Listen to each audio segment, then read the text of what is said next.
സ്നേഹമുള്ളവരെ, ഞാൻ നിങ്ങളുടെ സ്വന്തം സുലോചന ടീച്ചർ. ഞാൻ ലഞ്ച് ഇതേ എളുപ്പത്തിൽ ഉണ്ടാക്കിയത് ചോറ് നോക്കൂ, പിന്നെ ബീട്രൂട്ട് പച്ചടി, പിന്നെ വാഴപ്പിണ്ടി തോരൻ, വാഴപ്പിണ്ടി എന്ന് പറഞ്ഞാൽ ഉള്ളിപ്പിണ്ടി തോരൻ, റോസൻ മുരിങ്ങക്കായ കൊണ്ടുള്ള സാമ്പാർ, മാങ്ങ അച്ചാർ, തൈര്, പപ്പടം കേട്ടോ. ഇത്രയൊക്കെയുള്ള ഐറ്റംസ്. ഇതൊക്കെ എങ്ങനെയാണ് ഉണ്ടാക്കിയതെന്ന് അറിയണ്ടേ?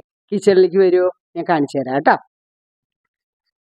ഇത് ഫ്രോസൺ മുരിങ്ങക്കായ കൊണ്ടുള്ള സാമ്പാറാണ്. അതേ പരിപ്പ് സോക്ക് ചെയ്ത് വെച്ചിരുന്നു. പരിപ്പിൽ ഇതേ മഞ്ഞളും ഉപ്പും മുളകൊക്കെ ഇട്ടു. അതിൽ മുരിങ്ങക്കായ ഇട്ടു, ക്യാരറ്റ് 2-3 കഷ്ണം നുറുക്കിയിട്ട് വിട്ടാൽ അത് വിട്ടു. അത് കഴിഞ്ഞിട്ട് എന്ത് ചെയ്യണമെന്ന് വെച്ചെങ്കിൽ കുക്കർ അടച്ച് ഇത്തിരി ഉപ്പ് ഇടുക, മുളക് പൊടി ഇടുക.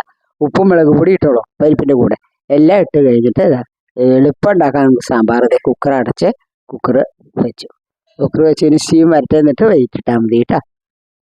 ഇനിയിപ്പോൾ ഇത് അവിടെ ഉണ്ണിപ്പിണ്ടിയാണ്. വാഴപ്പിണ്ടി കഴുകി അതിൻ്റെ നാരൊക്കെ കളഞ്ഞ് വെള്ളത്തിലിട്ട് വെച്ചിട്ടുണ്ട് ഞാൻ. കടുക് ഇട്ടു, കടുക് ഇടുക. ഇനി ഉഴുന്ന് പരിപ്പ് ഇടണം. ഉഴുന്ന് പരിപ്പിട്ടു. അത് കഴിഞ്ഞ് മുളക് പൊട്ടിച്ചിട്ടു. ഇനി നെക്സ്റ്റ് വെളിച്ചെണ്ണ ഒഴിച്ചോളൂ. പൊട്ടുകടലി ഇട്ടോളൂ കേട്ടോ. ഉണ്ടെങ്കിൽ അത് നിർബന്ധമൊന്നുമില്ല, ഉണ്ടെങ്കിൽ ഇടാം.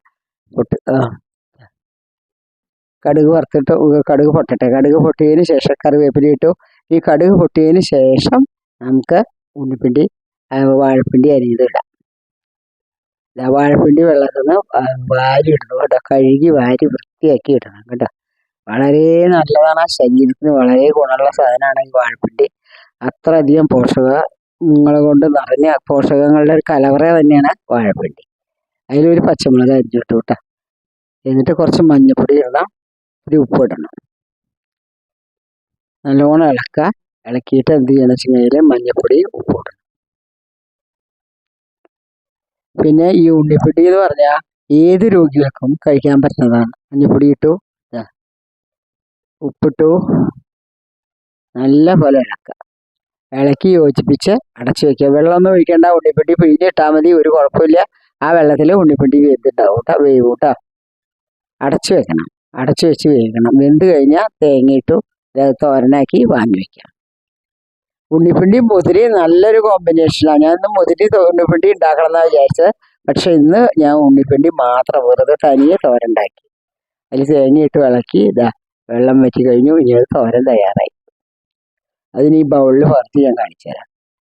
ഇപ്പോൾ ബീട്രൂട്ട് പച്ചടിക്ക് കേട്ടോ. നോക്കൂ, കുറച്ച് നാളികേരം എടുത്തു, ഒരു പച്ചമുളക് ഇട്ടു, ഒരു സ്പൂൺ, ചെറിയ ടീസ്പൂൺ, കൊച്ചു ടീസ്പൂൺ കണ്ടില്ലേ, ആ പിങ്ക് ടീസ്പൂൺ അതുകൊണ്ട് ഒരു ലേശം കടുകയിലിട്ടു.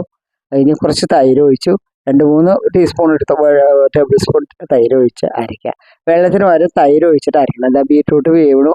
ബീട്രൂട്ടിൽ ഇത്തിരി വെള്ളം കൂടുതലാണ്. സാരല്ലേ, വേവണ്ടേ, നല്ല പോലെ വേവട്ടെ കേട്ടോ. അത് കഴിഞ്ഞ് ഉപ്പിടണം. ബീട്രൂട്ടിൽ വെന്തപ്പോൾ എന്ത് ചോദിച്ചാൽ ആ തേങ്ങ കടുകും കൂടി അരച്ചത് അതിലൊഴിച്ചു. ഇനി അതിൽ കടുക് വറുത്തു. തിളയ്ക്കാണ്ടായിരിക്കുക, എന്താ വെച്ചാൽ തൈര് ഒഴിച്ചതല്ലേ, തിളയ്ക്കാൻ പാടില്ല. കടുക് വറുത്തിടാൻ വേണ്ടി കടുക് ഇട്ടു. മുളകിട്ടു. ഇനി വെളിച്ചെണ്ണ ഒഴിച്ചു. ഉള്ളി വെളിച്ചെണ്ണ ഒഴിച്ചാൽ മതി. അതിൽ 2 കറിവേപ്പില ഇടുക. പച്ചടിയിൽ കടുക് വറുത്തിട്ടു കേട്ടോ. അങ്ങനെ പച്ചടി കലായി. എത്ര എളുപ്പ കലായത് കേട്ടോ. അതാണ് പറയുന്നത്. അത് കഴിഞ്ഞ് ഇനി സാമ്പാറാണ് ലാസ്റ്റ്. പുളി ഞാൻ വെള്ളത്തിലിട്ട്, അതായത് പുളിയിലെ പിഴിഞ്ഞ് ഒഴിക്കണം. അതായത് ഫ്രോസൺ മുരിങ്ങക്കായാണ് കേട്ടോ അത്. അതായത് ഞാൻ മുരിങ്ങക്കായ കുറച്ച് കൂടുതലുണ്ടായപ്പോൾ അതിനെടുത്ത് ഒരു സിബ് ലോക്കിലാക്കിയിട്ട് ഞാൻ ഫ്രീസറിൽ വെച്ചു. ആ ഫ്രോസണാണ്. യാതൊരു ഡിഫറൻസും, അതേപോലെ മണമുണ്ട്, ടേസ്റ്റും ഉണ്ട്, എല്ലാം ഉണ്ട്. ഇളക്കി ഇനി പുളി ചേർത്ത് ഇളക്കി. ഉപ്പ് പോരായിട്ടുണ്ടായിരുന്നു, അത് ഉപ്പിട്ടു. ഇനി കടുക് വറുത്തിടുക. കടുക് വറുത്തിട്ട് എന്നിട്ട് അതിൽ സാമ്പാർ പൊടി വറുത്തിടണം. അതിന് വേണ്ടിയിട്ടാണ്. കടുക് ഇട്ടു. ഇനി ഉലുവ ഇട്ടു. മുളകിടണം. വെളിച്ചെണ്ണ ഒഴിച്ചു. അതിൽ എന്നിട്ട് കടുക് പൊട്ടിയപ്പോൾ എന്ത് ചെയ്തു വെച്ചെങ്കിൽ ആ സാമ്പാർ പൊടി ഇതിലിട്ടു. എന്നിട്ട് അത് 1 ടീസ്പൂൺ കൊണ്ട് ഇളക്കി കൊടുക്കുക. അതിൽ നിന്ന് ചൂടാക്കി കൊടുക്കുക കേട്ടോ. സാമ്പാർ പൊടി ഒന്ന് ചൂടാവട്ടെ. ഒരു വറുത്ത മണം വരട്ടെ സാമ്പാർ പൊടിക്ക്. അതിന് വേണ്ടിയിട്ടാണ് അതിട്ടു.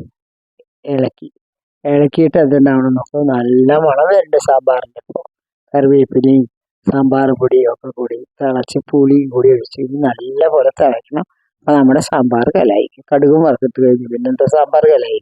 എല്ലാ ഐറ്റംസും ആയി. നോക്കൂ, സാമ്പാർ, ഉള്ളിപ്പിണ്ടി ഉപ്പേരി, തൈര്, അതുപോലെ എല്ലാ സാധനങ്ങളായി. പച്ചടി എല്ലാമായി. ചോറും വളർത്തി എല്ലാം കലായി. ഇത് നമുക്ക് ഇത് കഴിക്കാം കേട്ടോ.